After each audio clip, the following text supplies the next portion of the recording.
بالله من الشيطان الرجيم بسم الله الرحمن الرحيم Alif Lam Ra.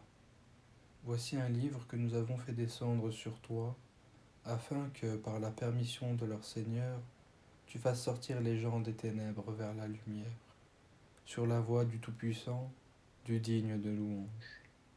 Allah, à qui appartient tout ce qui est dans les cieux et sur la terre, et malheur aux mécréants, pour un dur châtiment qu'ils subiront.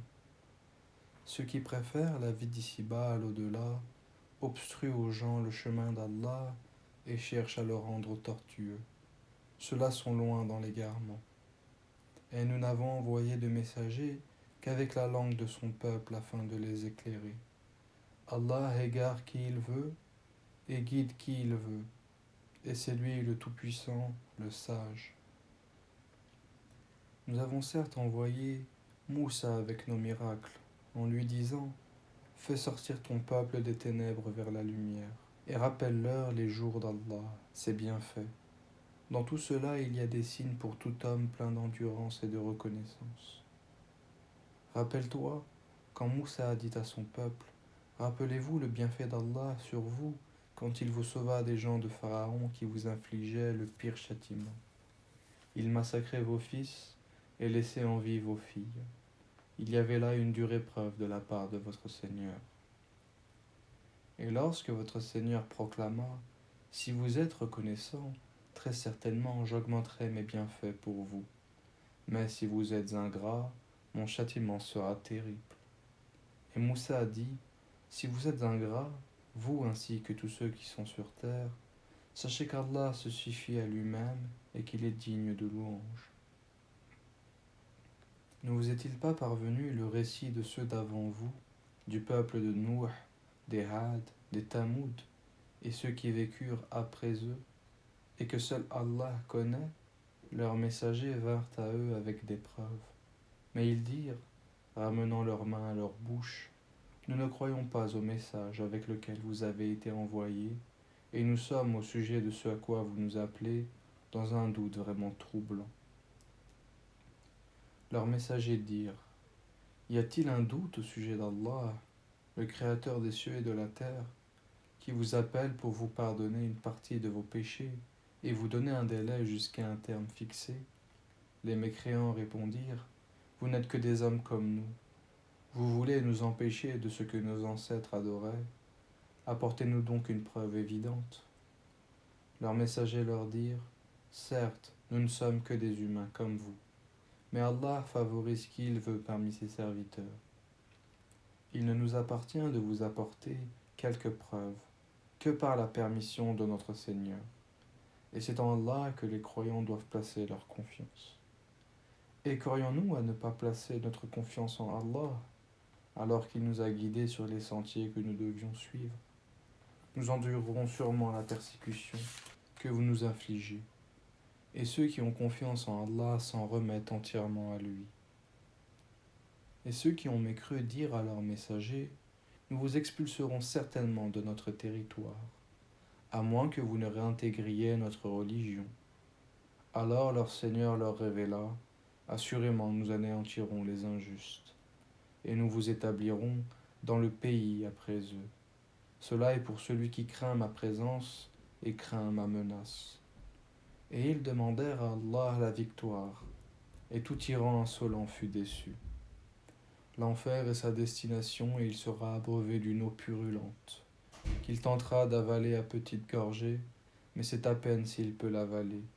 La mort lui viendra de toutes parts, mais il ne mourra pas, et il aura un châtiment terrible. Les œuvres de ceux qui ont mécru en leur Seigneur sont comparables à de la cendre violemment frappée par le vent dans un jour de tempête. Ils ne tireront aucun profit de ce qu'ils ont acquis, c'est cela l'égarement profond. Ne vois-tu pas qu'Allah a créé les cieux et la terre pour une juste raison? S'il voulait, il vous ferait disparaître et ferait venir de nouvelles créatures. Et cela n'est nullement difficile pour Allah. Et tous comparaîtront devant Allah, puis les faibles diront à ceux qui s'enflaient d'orgueil, « Nous étions bien vos suiveurs. Pouvez-vous nous être de quelque utilité contre le châtiment d'Allah ? Alors les autres diront, si Allah nous avait guidés, nous vous aurions certainement guidés. Il est indifférent pour nous de nous plaindre ou d'endurer. Nous n'avons pas d'échappatoire. Et quand tout sera accompli, le diable dira, certes Allah vous a fait une promesse de vérité, tandis que moi je vous ai fait une promesse que je n'ai pas tenue.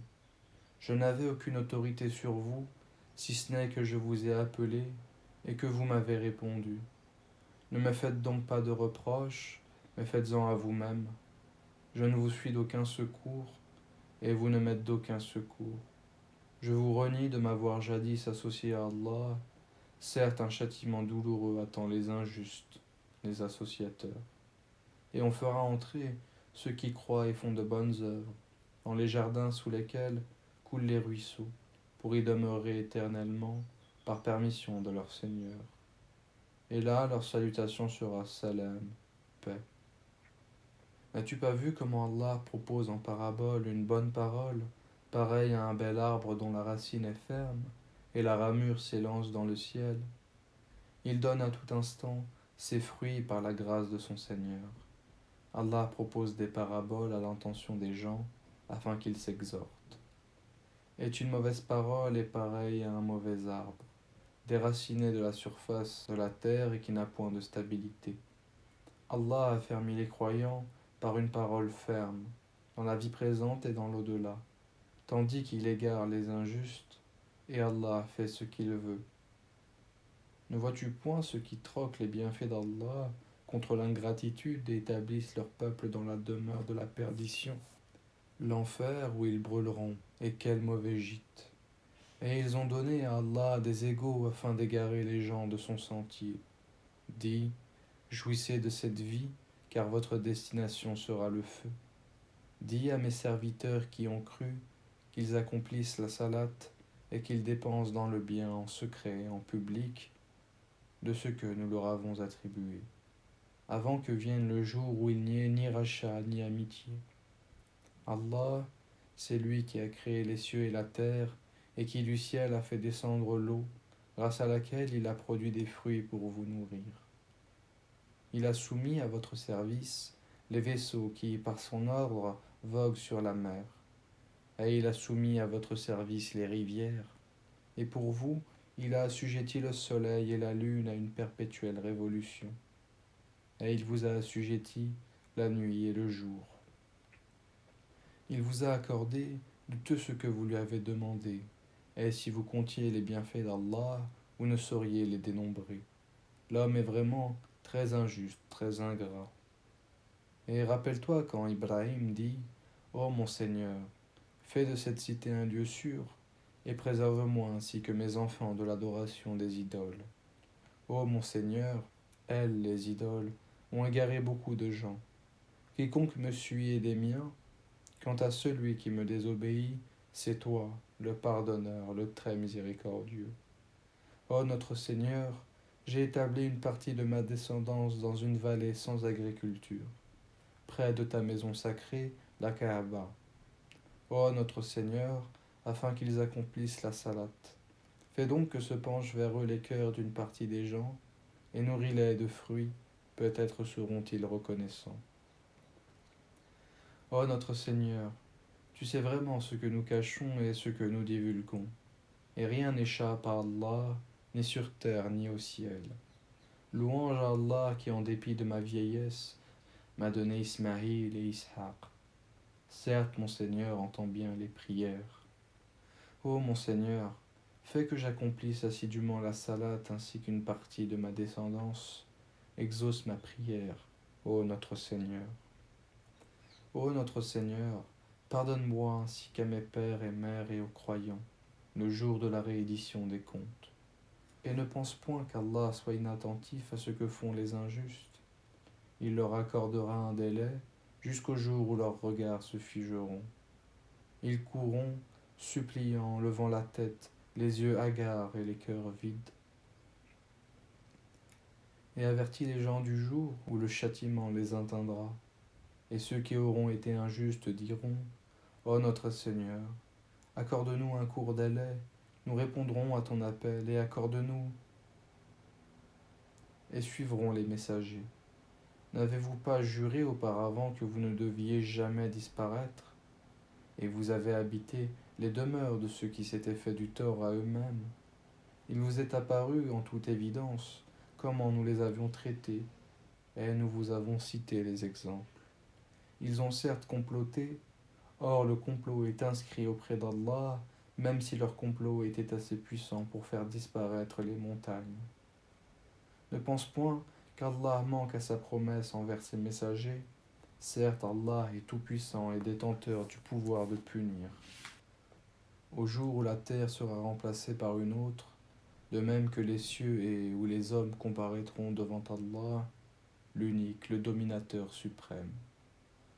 Et ce jour-là, tu verras les coupables enchaînés les uns aux autres. Leurs tuniques seront de goudron et le feu couvrira leur visage. Tout cela afin qu'Allah rétribue chaque âme de ce qu'elle aura acquis. Certes, Allah répond dans ses comptes. Ceci est un message, le Coran, pour les gens afin qu'ils soient avertis, qu'ils sachent qu'il n'est qu'un Dieu unique et pour que les doués d'intelligence s'exhortent.